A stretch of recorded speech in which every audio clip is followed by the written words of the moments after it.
Hello. तो कैसे हैं आप सब और कैसी चल रही है आप सबकी तैयारी। और जैसा कि आप सबको पता है कि हमारा एग्ज़ाम नज़दीक आ रहा है, तो अच्छे से तैयारी करनी है और अपना टाइम ख़राब किए बिना ही हमें अपने एग्ज़ाम पे फोकस करना है। और जो आपने सेलेक्ट किए हैं उनको डेली रूटीन से तैयार करना है। जैसे 3 या 4 सब्जेक्ट आप सबने चूज़ किए हैं, तो एमसीक्यू कर रहे होंगे, एमसीक्यू नोट्स रिवीजन कर रहे होंगे। तो अभी मैं कर रहा था साइंस में बायोलॉजी का टॉपिक कर रहा था अभी। तो मेरे पास कमेंट आ रहे थे कि इम्पोर्टेंट टॉपिक बता दो, वो भी मैथ के। तो ये मेरे तो फिज़िक्स और केमिस्ट्री के नोट्स हैं। My self Rakesh Jangid. और ये मेरे पास फिज़िक्स और बायोलॉजी दोनों है इस कॉपी में। कुछ बायोलॉजी इसी में है। और ये 3 कॉपी मेरे पास बायोलॉजी साइंस की है। और इसके साथ ही मेरे पास बुकलेट है ये मैथ साइंस की। तो इस वीडियो में आप सबको बता दूं कि जैसा मेरे पास कमेंट आ रहे थे कि मैथ में क्या करें, समझ नहीं आ रहा ना। तो कुछ इंपॉर्टेंट टॉपिक है जिनका हम विश्लेषण करेंगे कि पिछले प्रीवियस ईयर में आरटेट और रीट में किस टॉपिक से ज़्यादा क्वेश्चन आए थे। और जैसा कि मेरा लेवल 2 है, रीट पात्रता का लेवल 2 का, तो आज मैं आप सबको इस वीडियो में बताऊंगा कि कौन से टॉपिक से कितने क्वेश्चन आए। जैसा सिलेबस आप सबको पता है कि ये साइंस का है और ये आ जाएगा मैथ का, जो L2 लेवल 2 मैथ साइंस वालों के लिए। और धीरे धीरे मैं मैथ का सॉल्यूशन कर रहा हूँ। मेरे मैथ की प्रैक्टिस तो 3 टॉपिक मैंने कंप्लीट कर लिए और डेली का एक टॉपिक कर लेता हूँ। कभी 2 दिन में एक होता है तो कभी 1 दिन में एक। तो ये है साइंस का। तो आज मैं बताऊँगा कि मैथ में कौन से टॉपिक हमें ज़्यादा तैयार करने हैं, किस पे ज़्यादा फोकस करना है।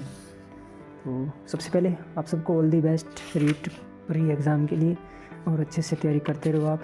तो सर्दी भी ज़्यादा है तो अंदर रहो रज़ाई में और पढ़ते रहो। तो आज का वीडियो मैं हिंदी लैंग्वेज में बनाऊंगा। कल तो मैंने वो बागड़ी लैंग्वेज बना लिया था। तो आज सबसे पहले हम देखते हैं कि आप सबके पास सबसे पहले सिलेबस होना चाहिए कि हमारे कौन कौन से चैप्टर लगते हैं। तो इसमें सभी जो 2011, 12, 15, 17, 21, 22 आरटेट और रीट जो गत वर्षों के प्रश्नों का अध्यायवार विश्लेषण है इसमें, इस सारणी में। तो आप सबको बता दूं कि कौन कौन से टॉपिक हमारे लिए ज़्यादा इंपॉर्टेंट रहेंगे। सबसे पहले घातांक, जो 2011 यानी आप सब देख सकते हैं कि एक क्वेश्चन आया हुआ है, और 2021 और 22 में सबसे ज़्यादा क्वेश्चन आए। तो हमें 2021 और 22 को ज़्यादा टारगेट करना है कि कौन कौन से क्वेश्चन प्रीवियस ईयर में आए हैं। तो इसमें 4 क्वेश्चन 21 में आए, 4% 2022 में। तो ये हमारे लिए ज़रूरी है, ये टॉपिक करना ज़रूरी है। इसके बाद है बीजीय व्यंजक। तो इसमें 2021 और 22 में 4 से 5 क्वेश्चन आए हैं, तो ये भी इंपॉर्टेंट है। और इसके बाद है गुणनखंड। ये टॉपिक बिल्कुल छोटे छोटे टॉपिक है, हम एक दिन में कंप्लीट कर सकते हैं तीनों टॉपिक को, जैसे गुणनखंड, बीजीय व्यंजक, घातांक। और इसमें 2-2 क्वेश्चन, तो ये भी इंपॉर्टेंट बनता है। इसके बाद है समीकरण। समीकरण में केवल एक क्वेश्चन है, अगर आप इसको पहले नहीं करते हैं, बाकी आपकी मर्ज़ी है। मैं आपके हिसाब से मतलब सबको बता रहा हूँ कि आप करते हैं या फिर नहीं, क्योंकि अभी टाइम भी बहुत कम है, क्लास नहीं लगा सकते, नोट्स भी नहीं कर सकते, सिर्फ प्रैक्टिस का टाइम है अभी। तो प्रैक्टिस हो सके उतनी ज़्यादा करो। तो आप समीकरण को करते हो या फिर नहीं करते हो, कोई दिक्कत नहीं है, क्योंकि प्रीवियस ईयर में एक क्वेश्चन आए हुए हैं। वर्ग और वर्गमूल में भी एक क्वेश्चन आया हुआ है, और घन और घनमूल में भी एक क्वेश्चन, और 2022 में 2 क्वेश्चन आए हैं। इसके बाद है ब्याज। तो ये टॉपिक जो इंपॉर्टेंट है, ज़्यादा क्वेश्चन है, उनको मैं टिक कर रहा हूँ गुड का निशान। ब्याज, जिसमें सरल ब्याज, चक्रवर्ती, लाभ हानि, इसमें 2, 2, 3 और 4, 2022 में 4 क्वेश्चन, तो ये इंपॉर्टेंट बनता है। इसके बाद है अनुपात समानुपात। इसमें 2, 3, 2 और 3, 4, यानी 2021 में 3 और 2022 में 4, तो ये इंपॉर्टेंट बनता है। फिर है प्रतिशत में देखें तो हम 4 क्वेश्चन आए हुए हैं, ठीक है। फिर है रेखा और कोण, यानी रेखा कोण, रेखाखंड वाला, इसमें 2-2 क्वेश्चन आए हुए हैं। तो जैसे ये बीच का आ जाता है तो हम इसको करेंगे, ज़रूर करेंगे, क्योंकि इसमें 2 क्वेश्चन आ जाते हैं। एक क्वेश्चन वाला आप करो या ना करो, पहले आप जो इंपॉर्टेंट है, जैसे 4 क्वेश्चन, 5 क्वेश्चन बन रहे हैं, उनको पहले कर लो। लास्ट में अगर आपको टाइम बचे तो इन टॉपिक्स को कर सकते हैं। फिर आता है समतलीय आकृति, जिसमें त्रिभुज, सर्वांग समता, चतुर्भुज, वृत्त, इसमें 7 क्वेश्चन, ये देखो 2022 में 7 क्वेश्चन आए, 2021 में 3 क्वेश्चन, तो इंपॉर्टेंट बनते हैं। फिर है समतलीय आकृतियों का क्षेत्रफल, इसमें 5 क्वेश्चन इंपॉर्टेंट है। फिर है पृष्ठीय क्षेत्रफल, इसमें भी 4-5 क्वेश्चन पूछे हैं। तो इसके बाद ये लगभग इंपॉर्टेंट है, जैसे सांख्यिकी, इसमें है 4 क्वेश्चन, हमें करना है ये टॉपिक। रेखा चित्र में 3 क्वेश्चन, प्रायिकता में 3 क्वेश्चन जो कि 2022 में, ठीक है। फिर इसके बाद है विविध में आप देख सकते हैं 2 क्वेश्चन है। इसके बाद आ जाती है ये शिक्षण विधियाँ।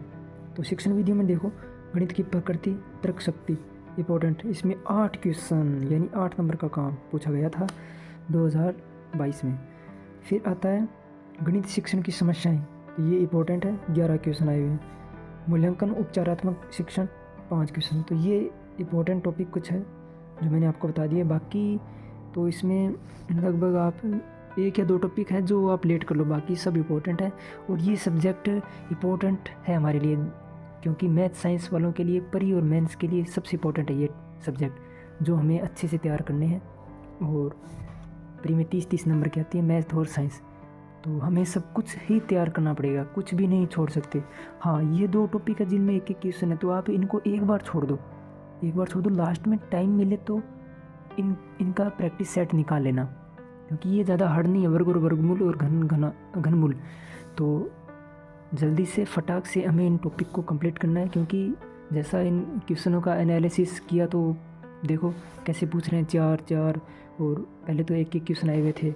जैसे इसमें देखो शिक्षण विधियों में 2011 में नहीं आया था, फिर आया था 12 में, 15 में, 17 में, 21 में 1 आया था, लेकिन 22 में 8 पूछे गए थे। और तो अभी 2025 में हमें तैयारी अच्छे से करनी है और सभी टॉपिक करने होंगे, चाहे कैसे भी करो आप, दिन रात कैसे भी करो।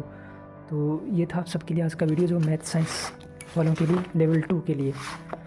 बाकी लेवल 1 में भी जिनके मैथ साइंस है वो भी देख सकते हैं। और उम्मीद आप सब अच्छे से तैयारी कर रहे हैं, और ऑल दी बेस्ट। अच्छे से डेली रूटीन से पढ़ते रहो, और यूट्यूब से MCQ क्लास ले सकते हैं, या फिर ऐसे बुक भी ला सकते हैं आप, और कहीं से भी MCQ कर लो। और फिर लास्ट के 1 मंथ में टेस्ट भी देने हैं हमें, और अपने नोट्स को बार बार रिवाइज़ करो। जैसे मेरे पास इन तीनों रजिस्टर में मैथ साइंस के फिजिक्स, केमिस्ट्री और बायोलॉजी तीनों है, तो अभी मैं साइंस पढ़ रहा था, इसके MCQ करूँगा और नोट्स को रिवीजन करूँगा। Okay, thank you. फिर मिलते हैं नेक्स्ट वीडियो में।